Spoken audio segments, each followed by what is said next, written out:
Boa tarde, pessoal, tudo bem?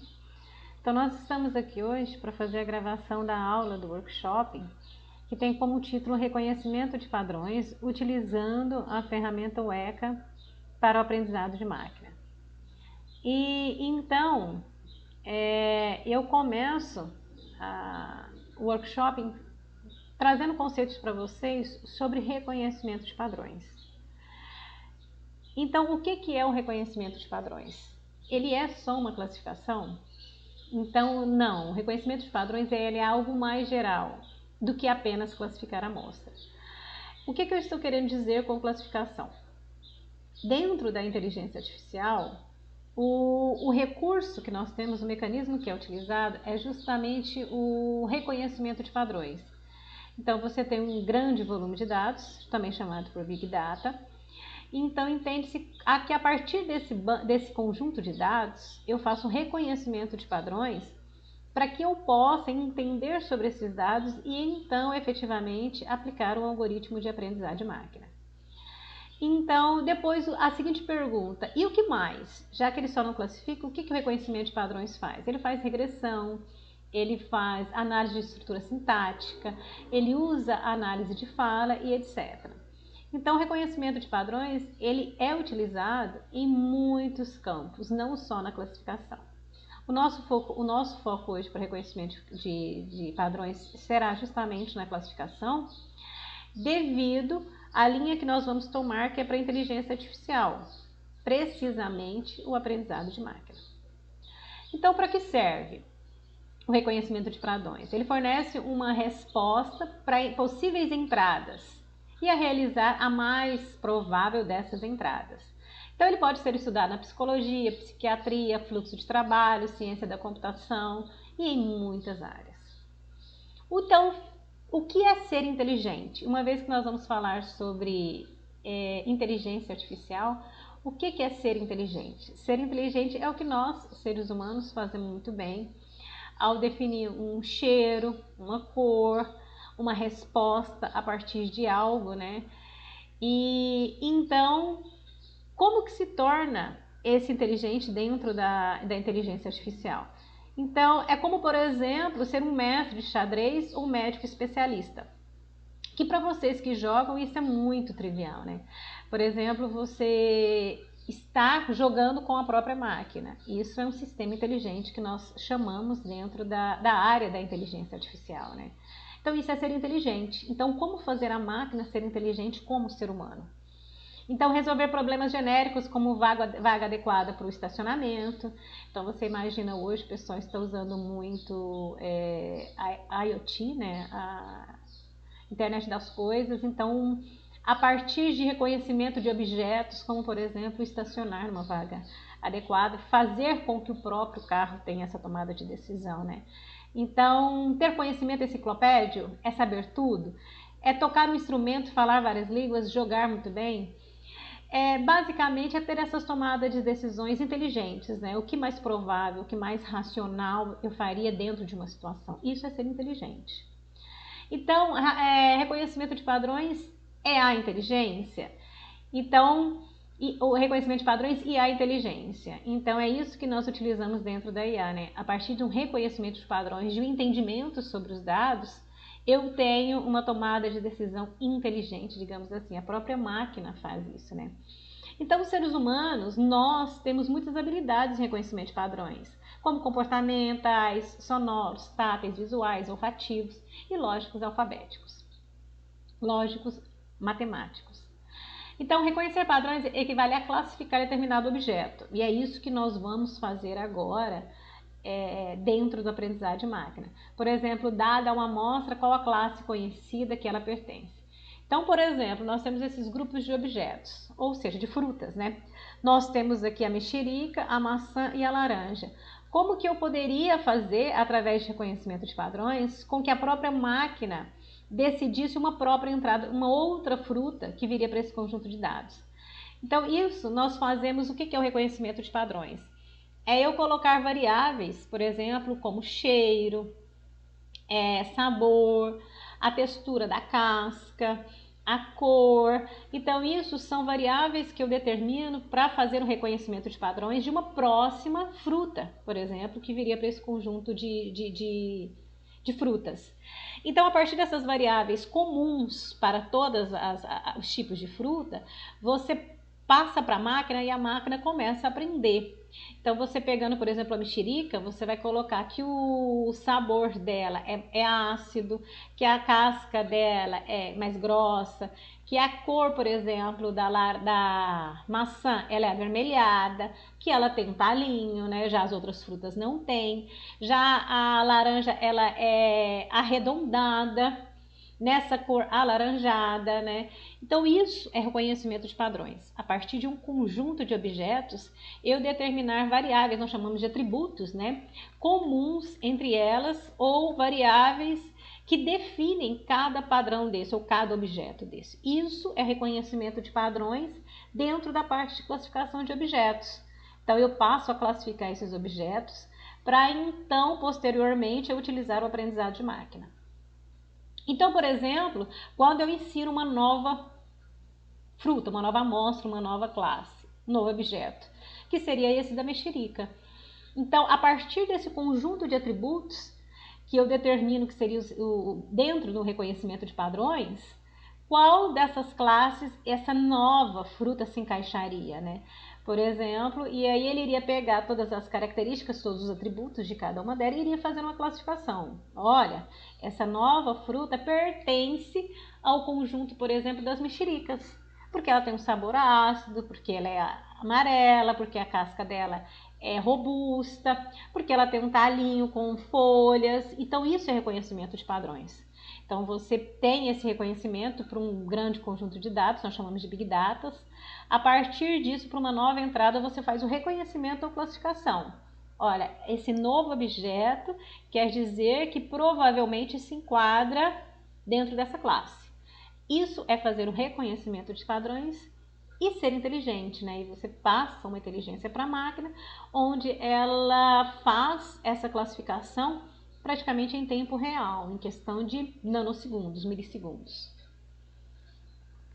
Então, o comportamento reconhece, o computador reconhece os padrões, assim como o ser humano faz. Então, como o cérebro humano realiza essa tarefa? Fazendo comparações entre o objeto novo e os objetos armazenados, ou os objetos conhecidos, tá? Então, nós utilizamos muito essa base para compor, então, o conceito de aprendizagem de máquina, o conceito de inteligência artificial, tá? Então, o que nós podemos fazer? Replicar esse processo para a máquina. E para isso, o que nós precisamos? Aprender sobre os atributos físicos das frutas, assim como eu comentei sobre esses atributos, sabor, casca, cor. Isso são os atributos. Conhecer sobre eles, aprender o conceito do que seria a laranja e a maçã, por exemplo, a partir desses atributos, armazenar as frutas aprendidas e de uma regra que você vai determinar, você fazer então a classificação da nova fruta. Basicamente é isso. A partir desses conceitos, a partir desse passo a passo, faz-se com que a máquina seja inteligente ou que ela reconheça uma próxima entrada. Esse é o modelo básico para reconhecimento de padrões e para classificação, tá? Então você tem as palavras ou um sensor, uma maneira de fazer essa captura desses dados. Você faz a mensuração, extrai as características, as variáveis, os atributos que você vai tirar a partir daquele conjunto de objetos, determina essas características, faz uma classificação por indução, classifica e torna isso em classes, como por exemplo a classe da mexerica, a classe da maçã, a classe da laranja. Então, o que o reconhecimento de padrões faz? Ele tem K classes, ele tem um conjunto de classes, ele tem um conjunto de objetos. Você determina as características, os atributos, que alguns chamam de features, né? Para cada tipo de objeto. Você faz o aprendizado, você usa o mecanismo de memória, o aprendizado, cria uma regra de decisão, tá? Qual que vai ser a regra que você vai utilizar para fazer essa classificação e usa um critério de avaliador do classificador. Todo esse passo a passo é o que nós chamamos de reconhecimento de padrões. Então, o que é a classe? A classe é um conjunto de objetos, tá? Com as mesmas características ou atributos comum a todos. A amostra, ele é um único exemplar de uma classe, conhecida ou não. Ele é um objeto e ele é representado por um conjunto de atributos, que são as características, tá? Os atributos é um conjunto de características e esse conjunto de características ele é representado por um conjunto de vetor, um vetor padrão. Então, se eu tenho, por exemplo, para o conjunto das frutas, um conjunto de características como sabor, a casca, a textura da casca, o formato, a cor, isso é um conjunto de vetores de características, de atributos. E esses mesmos atributos, os mesmos por ordem, devem ser aplicados a todo o meu conjunto que eu tenho de objetos. Então, se eu tenho N conjuntos de objetos, esse vetor de atributos ou vetor de características, ele deve ser aplicado para todos os objetos que fazem parte do meu conjunto como todo, da minha classe, do meu conjunto ali, tá? Então, ele deve ser aplicado de forma sequencial, de forma padrão para todos os objetos. E quais são os tipos possíveis de atributos que nós temos? Nominal, cor, identificação, profissão, ordinal, intervalar e racional. Tá? Então, esses são alguns tipos de atributos que nós temos, os possíveis, né, para os objetos. Tem aqui um comparativo entre eles, então eu posso ter nominal, ordinal, intervalo e razão. Então eu tenho algumas características, a descrição e alguns exemplos desse tipo de atributo. E os atributos eles podem ser discretos ou contínuos também, tá? Ou seja, eu posso ter os discretos como número de filhos, número de estrelas, número de anos, e posso ter os binários, casos especiais como 0, 1, verdadeiro ou falso. Então eu que determino como que serão as minhas regras para todos esses conjuntos de atributos para um conjunto de dados que eu tenho, tá? Eles podem ser contínuos, como, por exemplo, temperatura, peso, distância, tá? Também ele pode ser dessa maneira. E aí, para esse conjunto que eu tenho, que foi o exemplo, que é o conjunto de frutas, eu posso ter atributos como forma, cor, textura, cheiro, sabor, que foi o que eu comentei antes. Então, esse conjunto que nós chamamos de atributos, ou esse vetor de atributos, ele é aplicado para todo o conjunto, para todos os objetos que eu tenho, dessa mesma forma sequencial, não posso alterar. A partir disso, eu consigo fazer um reconhecimento do meu objeto, mas aí eu vou determinando características comuns, né, a todos os objetos. Então, você pode ter, por exemplo, esse minério de ferro. E eu posso ter o seguinte vetor de atributos, como teor de ferro, teor de umidade, granulometria. Então, não existe a característica ou o atributo mais importante. Todos são importantes. E eles, em conjunto, esse vetor de característica, é que vai ter uma resposta satisfatória no final. Então, todos são importantes. Não existe um mais importante ou menos importante. Existe o atributo inadequado? Os atributos inadequados são aqueles atributos que não contêm nenhuma informação, tá? E aí, esses atributos, o que nós fazemos? A partir de um conjunto de dados, eu defino o meu vetor de atributos, as características que eu vou extrair desse conjunto de dados que eu tenho, desses objetos. A partir disso, nós chamamos na literatura de mineração de dados. Então, eu consigo fazer uma mineração, nós chamamos de outliers, ou aqueles dados que não têm nenhuma informação, dados que não serão importantes para a minha classificação, para o meu aprendizado de máquina. Então, nesse momento, esses atributos inadequados, eles devem ser retirados do meu banco. Então, por exemplo, se eu colocar lá para o minério de ferro, teor de umidade, se de repente naquele experimento que eu estou fazendo, eu não tenho esse valor, por exemplo, é zerado. Se ele é zerado, ele vai acabar confundindo bem a própria máquina, porque ela não vai conseguir entender porque alguns têm e outros não têm. Então aí você tem que estabelecer regras, né, de decisão e quais são os critérios que você vai adotar. Isso nós chamamos de mineração de dados, ou seja, a retirada desses atributos inadequados. Temos atributos correlacionados, tá? E eles podem acontecer de atributos distintos influenciar um no outro, tá? E isso pode degradar o desempenho do classificador também, como por exemplo o raio e comprimento da circunferência, preço de um produto e a quantidade de imposto pago. Então esses atributos correlacionados também tem que ser algo que tem que ser bem definido quando você determinar as regras de classificação, para que não possa confundir a máquina, para que ela não possa não compreender sobre o que está sendo feito, sobre o que está sendo passado para ele. E daí, se isso não fica bem estabelecido, ela não vai ter um alto desempenho, a taxa de acerto dela vai ser ruim, ela não vai aprender sobre esse conjunto de objetos, né? E daí não se espera um resultado satisfatório. Então, esse tipo de detalhes devem ser muito bem tratados, muito bem definidos, tá? Com a pessoa que realmente, de fato, entende do negócio, para que você possa ter uma taxa de acerto, que possa ter, então, uma taxa de acerto bem satisfatória para um problema que você está aplicando o aprendizado de máquina, o reconhecimento de padrões, tá? Então, como por exemplo, o minério de ferro, eu tenho essas características aqui, que nós chamamos de vetor de atributos. A partir disso, eu tenho esse vetor X, né, com esses valores. Esses aqui são os valores, né, que correspondem aos atributos ou às características que foram retirados desse objeto minério de ferro.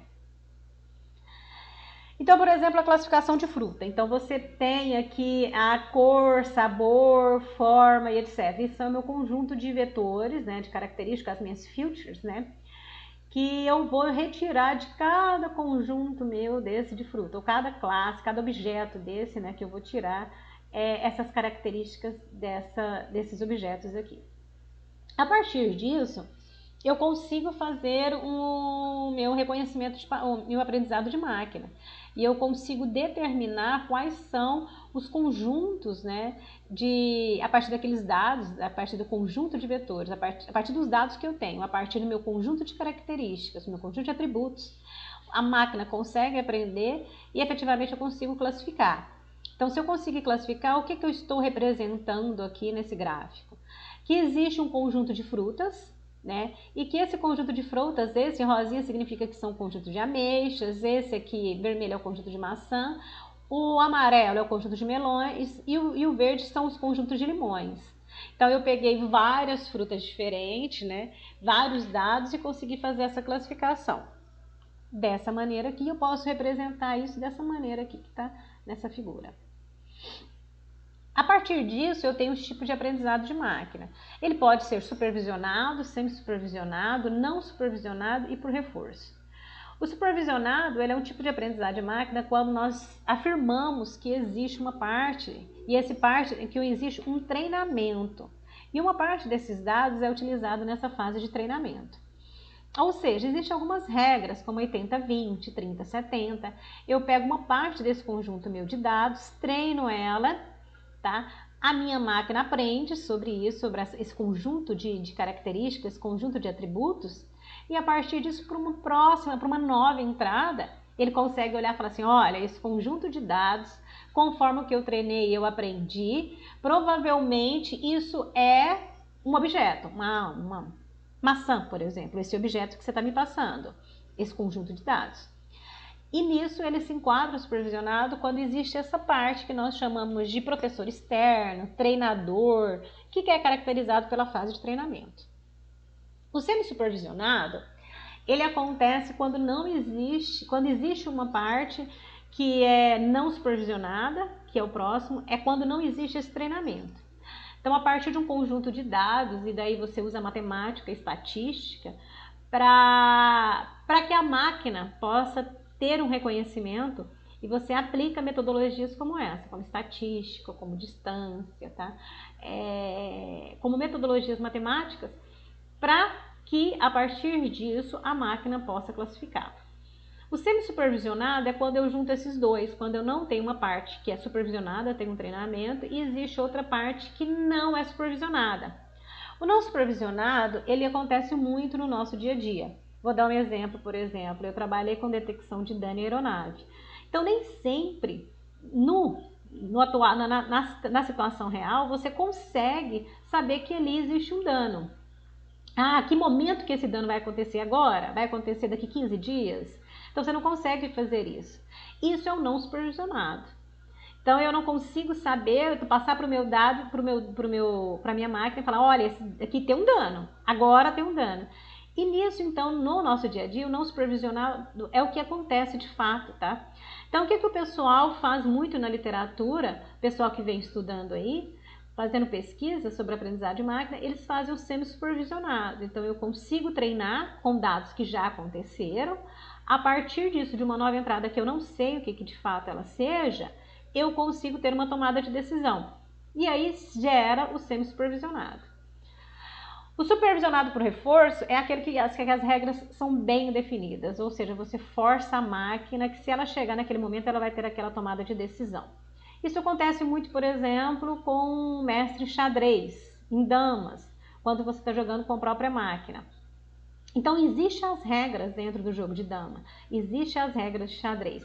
Caso aconteça isso, terá isso como tomada de decisão. Isso é por reforço, você força a máquina a ter uma tomada de decisão, a aprender a ser inteligente conforme as regras estabelecidas.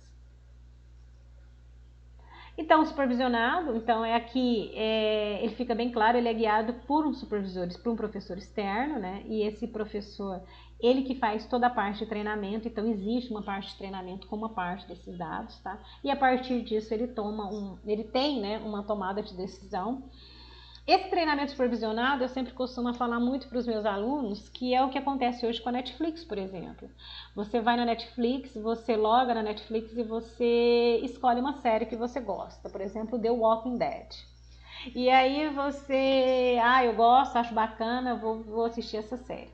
A partir de escolhas suas anteriores, como essa série, por exemplo, quando tiver você logar novamente, a Netflix te passa um monte de opções que você tem a partir de escolhas suas anteriores. O que ele fez? Ele pegou as suas escolhas, criou um banco de dados e treinou. Olha, provavelmente a Daniela gosta de séries de zumbis. Então ele vai lá, ele faz uma varredura em todas as séries e me traz as opções de séries de zumbis. Automaticamente isso é feito. Isso é aprendizagem de máquina. Isso acontece muito nas redes sociais, no Instagram. Você vai na internet e busca eu quero uma bolsa. E aí, quando você entra de novo na rede social, vem um monte de opções de bolsas, né? Conforme a escolha que você fez. A todo momento a internet está fazendo isso com a gente, né? A todo momento ela está sempre nos sugerindo um monte de opções. Quem faz isso? Os algoritmos de aprendizado de máquina. Ou seja, a inteligência artificial. Por reforço, é o que eu comentei, como um agente jogador de dama, tá? Então, existem as regras e aí você força o algoritmo a ter uma tomada de decisão. O não supervisionado, não existe o critério ao professor externo, tá? Então, você tem um conjunto de entradas e você abstrai propriedades estatisticamente através da estatística, das distâncias, da matemática. Você consegue clusterizar, você consegue agrupar o seu conjunto de dados conforme o que ele se baseia na similaridade entre os dados, ou seja, eles não são iguais, eles são parecidos. Ele cria esse critério e se eles são parecidos, ele agrupa. Assim como teve o agrupamento das ameixas, da maçã, da laranja e da mexerica, que eu mostrei anteriormente, é esse critério que ele usa. Você passa um conjunto de dados, um Big Data para ele, você define, cada algoritmo tem alguns critérios de estatística, de matemática, e aí você fala, o critério que você vai utilizar para esses dados é esse. E ele faz o quê? Ele faz o agrupamento, tá? E ele faz o agrupamento, e esse agrupamento, ele te determina, provavelmente esse conjunto de dados possui dados que são similares, existe uma similaridade, e ele agrupa. Então, nós chamamos também de clusters ou clusterização. O semi-supervisionado é quando, de fato, existe um volumes que são classificadas e algumas amostras que não são classificadas, ou seja, você une os conceitos de aprendizado de máquina supervisionado e não supervisionado. E a partir disso, você determina, então, funções, né? Você cria uma função objetivo que estabelece um conhecimento para ser aplicado. Existem algumas regras de estatística que você pode utilizar para fazer o aprendizado de máquina, e entre elas aqui tem a amplitude, a média. Eu vou passar bem rapidinho só para vocês terem uma base de conhecimento. Então, aqui de fato eu aplico a estatística. Então, muitos alunos perguntam aonde eu vou usar a estatística, né? Quando eu vou usar a estatística. Então, a estatística hoje ela é utilizada dentro da inteligência artificial. média, mediana, moda, variância, todos esses conceitos, esses cálculos aqui são os cálculos que são os critérios que eu determino, né? Eu utilizo essa matemática para determinar os critérios que eu vou estabelecer para o meu classificador. E aqui tem algumas variância, desvio padrão, covariância, matriz de covariância. Então tem algumas características que eu posso usar dentro da estatística para fazer o meu reconhecimento de padrões, e assim ele acaba fazendo algumas partes de agrupamento. Eu vou utilizar agora uma ferramenta que ele faz essa parte de reconhecimento de padrões e a classificação, que ela se chama Weka, tá? É uma ferramenta que eu particularmente gosto bastante quando eu quero entender como os meus dados se comportam, o que os meus dados estão querendo dizer, né? Eu uso o Weka para fazer isso. Então, a ferramenta Weka, ela é essa ferramenta aqui. Vou abrir ela para vocês.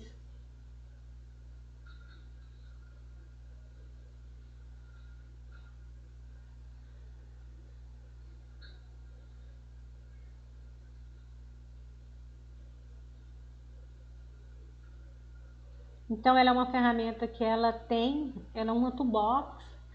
Então, eu consigo utilizar alguns algoritmos de reconhecimento de padrões dentro dela. Ela tem uma parte legal que, para quem gosta de Java, você consegue fazer o quê? Você consegue transformar esse código esse código do algoritmo de aprendizagem de máquina para Java, e você consegue fazer algumas modificações. Aqui ele tem essa telinha bem bonitinha aqui do ECA, e o que acontece? Aqui você consegue puxar o arquivo, né? Você consegue usar filtros, tá? Então tem vários filtros. O que consiste os filtros? Eu tenho meu conjunto de dados e eu quero tirar os ruídos, ou seja, os números zerados, aquele número que é inadequado, que não tem informação para o meu conjunto de dados e vai atrapalhar. Eu posso usar os filtros que tiram esses ruídos, os outliers, tá? Também é uma opção que ele fornece. E aqui são a quantidade de atributos, ele vai aparecer para mim aqui uma parte de estatística sobre esses dados, tá? Eu vou passar para vocês aqui um conjunto de dados que eu tenho, que eu trabalhei nele recentemente, e aí para vocês entenderem. Por exemplo, o meu conjunto de dados, para que ele possa ser possível ser utilizado pelo ECA, ele tem que ter esse padrão aqui. Então ele tem que ter o meu conjunto de dados, ele tem que estar, eu abri ele em bloco de notas, mas ele tem que estar todos os atributos, aquele conjunto de atributos que eu falei, os vetores de características, todas as variáveis que foram utilizadas para essa análise, e eu tenho aqui todo o meu conjunto de dados. Esse conjunto de dados meu, ele é relacionado a um experimento que foi feito com semente de girassol em silos, e é um sistema para determinação se teve aeração e se a aeração foi eficiente ou não. Então, para quem não entende, foi o seguinte: tem um silo, né? E esse silo, ele teve 9 sensores dentro dele e encheram o silo com semente de girassol. Então, o que acontece? Conforme algumas características, foram 8 sensores, a variável aeração, se teve ou não, se ela foi eficiente, ineficiente, resfriamento de aeração. Ou seja, você vai inserir ventos dentro da semente e você vai querer com que faça o quê? Que diminua o teor de água. Então, que ela fique seca, né? Porque se ela ficar com teor de água, não vai ser muito bom para o agricultor, para o produtor rural utilizar. E ele tem perda também, né, quando ele vai vender isso, então tem uma série de fatores. E o que ele faz? Então ele leva para o armazenamento e ele usa o sistema de aeração, que é extremamente importante. Então nesse momento aqui, nós fizemos por esse conjunto de dados uma avaliação se essa aeração foi eficiente ou não. Ou seja, ele é composto por aproximadamente quase 60 mil dados. E ele vai fazer essa classificação e vai mostrar para nós se foi eficiente ou se não foi eficiente, qual é a taxa de acerto que ele tem. Ele vai fazer uma classificação aqui. Então, o que nós vamos ver? Eu vou pegar esse conjunto de dados, vou abrir ele aqui, Open File, ele já está montado daquela maneira, tem que ter aquela estrutura, tem que ter as vírgulas certinhas, se tiver ponto e vírgula, se faltar um atributo, o ECA não vai deixar que nós prosseguimos, tá, para fazer a classificação. Então, ele é bem criterioso, tem que estar certinho ali, senão não vai dar certo. Então, eu vou vir aqui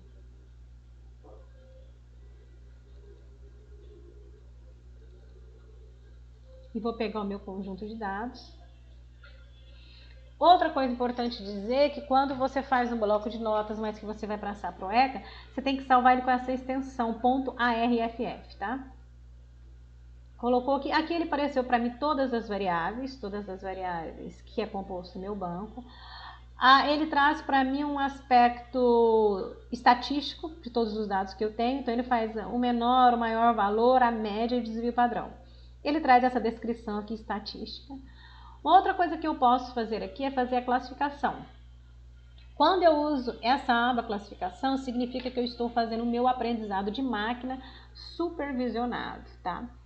Então, ele vai pegar uma parte para treinar e todo aquele critério do professor externo. Então, eu venho aqui e faço o quê? Vou usar aqui functions e vou usar, por exemplo, a Perceptron. Isso aqui é uma rede neural, tá?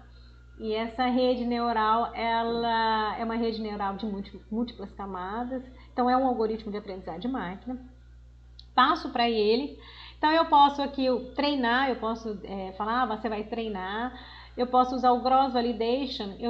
Cross Validation, que ele está aqui é 10, significa que ele vai repetir o mesmo teste 10 vezes, tá? E a partir disso eu dou um Start. Quando eu dou um Start, ele vai fazer a parte de classificação. Então, ele está criando toda a rede, classificando todos esses dados, né, que são aproximadamente quase 60 mil dados.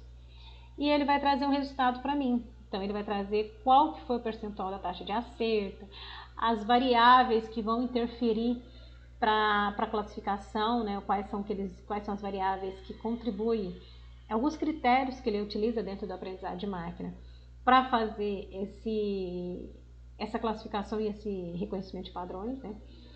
E daí, aqui nesse momento eu estou usando o supervisionado e vou mostrar para vocês como que a ferramenta, né, criou também a rede neural. Ela cria a rede e ela mostra todos os dados que ela teve de entrada, todas as camadas que foram criadas, né, todas as ligações que teve e o que foi que se teve de saída. Como que ela conseguiu classificar a partir do percentual que vai mostrar aqui para vocês aí olharem. Essa segunda aba, também posso até demonstrar para vocês como que funciona, nós chamamos de cluster, né? Ou seja, aqui eu vou fazer o meu aprendizado de máquina não supervisionado. Então, ele não tem um critério, não existe o critério de supervisor, né? Ou professor externo, a parte de aprendizado, e ele usa o critério de similaridade. Um algoritmo que nós utilizamos, que eu gosto bastante, é o Caminhos, que é um algoritmo de aprendizagem de máquina não supervisionado. O que ele usa como critério para fazer a clusterização é a distância euclidiana. Existem várias distância de Mahalanobis, mas o padrão dele é a distância euclidiana. Ou seja, quanto menor for essa distância entre os dados, significa que eles possuem as similaridades, ou seja, eles são parecidos. E a partir desse critério, ele clusteriza, ele monta os grupos, né, de classificação. E aí também dá para fazer também o teste usando o cluster, né, que seria essa parte da clusterização, usando a distância euclidiana dentro do algoritmo de caminhos. Aqui dá para perceber também que ele vai fazer 10 vezes, né, o mesmo teste, ele está fazendo 9 aqui, então ele faz, se eu diminuísse o cross validation, né, que seria mais rápido, mas eu deixei 10, que já vem como padrão, ou seja, ele vai repetir os testes, né, o mesmo teste 10 vezes. A intenção, quando eu repito esses testes, é que justamente que o algoritmo aprenda, e realmente, de fato, acontece isso. Quando eu fiz o doutorado, o que aconteceu? Ele foi e trouxe para mim, ele fez o que? Ele trouxe eu fiz os testes 30 vezes e eu pude perceber, né, que ele, de fato, ele aprendia. Então, ele começava com uma taxa de acerto e ele ia, até que chegava um momento que ele chegava a 100%, ia constantemente virando 100%. Depois eu fazia uma média aritmética e a partir disso eu conseguia falar que a taxa de acerto era tanto percentual. Então aqui ele fez todos os testes, aqui está falando todos os testes que ele fez, né? E ele trouxe os meus dados aqui, o meu resultado que ele trouxe para essa classificação. O que acontece aqui? Ele não trouxe, ele traz a taxa de acerto, tá? E aí você consegue falar quantos dados ele conseguiu classificar. Aqui também tem, ele consegue montar, deixa eu ver aqui, ok, deixa eu ver, era para ele conseguir montar a rede. Então ele conseguisse montar a rede para nós aqui e mostrar como que ele criou essa rede neural. Bom, não está dando certo.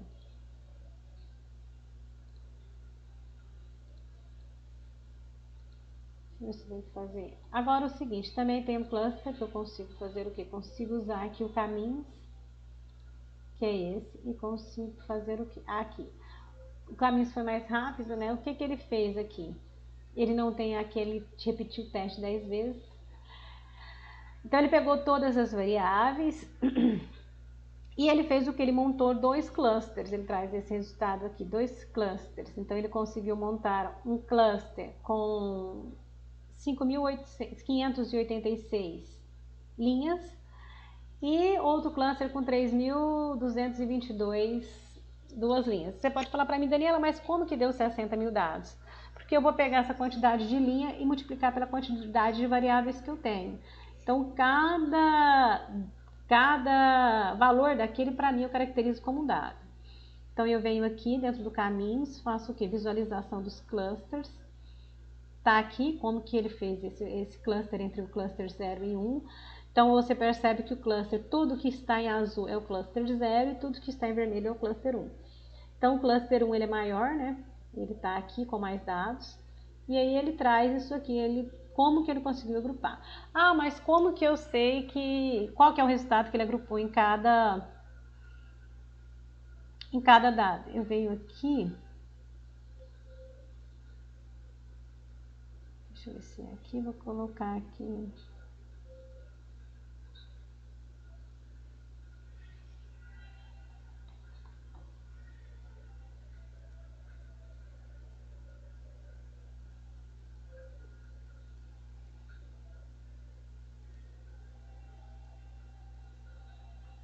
Então eu tenho aqui, deixa eu abrir aqui. Peguei o meu resultado que ele clusterizou e abri. O que ele fez? Ele foi lá, ele rodou o algoritmo e ele trouxe para mim no final que esse conjunto de dados aqui, ó, aquele vetor, né, de característica, ele pertence ao cluster 1. Esse é o cluster 0.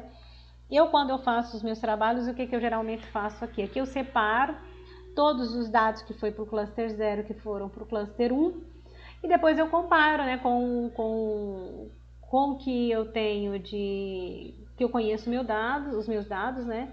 E daí eu consigo saber de fato se ele acertou, se ele não acertou, qual foi a taxa de acerto dele usando o caminhos. Gosto muito de usar o caminhos, então tenho essa parte, posso usar tanto o aprendizado de máquina supervisionado, usando essa parte de classifique, ou a parte do não supervisionado usando o cluster. Dentro do classificação eu tenho aqui as redes neurais Perceptron. Tem um outro algoritmo que eu também gosto muito de usar, que é o libSVM, que é o algoritmo do SVM. E tenho aqui também o algoritmo de árvores. Gosto de usar essa não está habilitada, a J48, que na verdade é a minha árvore de decisão, muito utilizada também, tá? Então eu gosto de fazer alguns trabalhos, quando eu tenho algum conjunto de dados, eu gosto de trabalhar dessa forma, uso esses algoritmos e faço algumas comparações. Então, dentro dessa ferramenta dessa toolbox do ECA, eu consigo olhar como que os meus dados se comportam para todos esses algoritmos. e daí eu uso algum critério, né? Falo assim, olha, então quer dizer que esse algoritmo é o que está melhor para essa, por exemplo, como esse problema da eração. Então ele está conseguindo, esse algoritmo é melhor. E a partir disso eu vou desenhando outros trabalhos, faço alguns algoritmos e daí eu não uso Python, eu uso MATLAB ainda. Uso Python para alguns trabalhos também.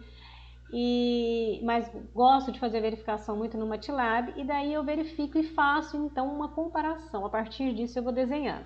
Como por exemplo esse trabalho do sistema de aeração, agora nós vamos partir para o segundo momento, que é a partir do momento que o meu sistema de aeração foi não eficiente, eu posso fazer o que? Uma automação disso. Então eu vou fazer o que? Adicionar os ventiladores e mandar mais ar para dentro dos silos, né?